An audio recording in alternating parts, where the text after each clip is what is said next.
ზედსამ არჩევანი უკვე გააკეთა. ივლისში ზოგიერთი ნიშანი სულიერად გაძლიერდება, ზოგს კი კარიერის, სიყვარულის ან ფინანსური შანსი დაუბრუნდება. კირჩხიბი. შენი დროა, შენი ბრწყინვალება. მზე შენს ნიშანში ანათებს და ზუსტად ასე იწყება შენი ახალი წელი. იღბალი გაქვს ემოციებში, სიყვარულში, პირად სურვილებში.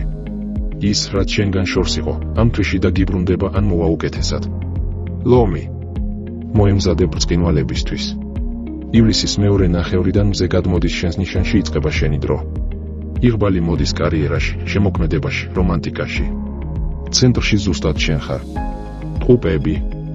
მოქმედება შენს ხელშია. მარსი აგრძელებს სვლა შენს ნიშანში და ეს ნიშნავს, რომ ბედი მოქმედებას ელოდება. მოულოდნელი გზავნილები, იდეები ან წინადადებები. შეგიძლიათ ყველაფერი შეცვალოთ. შენი ძალა საუბარშია, მაგრამ შენს ნაბიჯებშიც. თევზები. რბილი დაბრუნება საკუთარ თავთან. იღბალი გამოჩნდება იმ მომენტში, როცა გაჩერდები და საკუთარ თავს მოეფერები.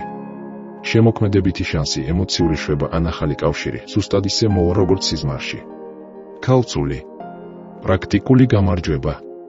ივლისის ბოლოს შენში ირთვება სიზუსტე, თავდაჯერება და დროის სწორი გრძნობა.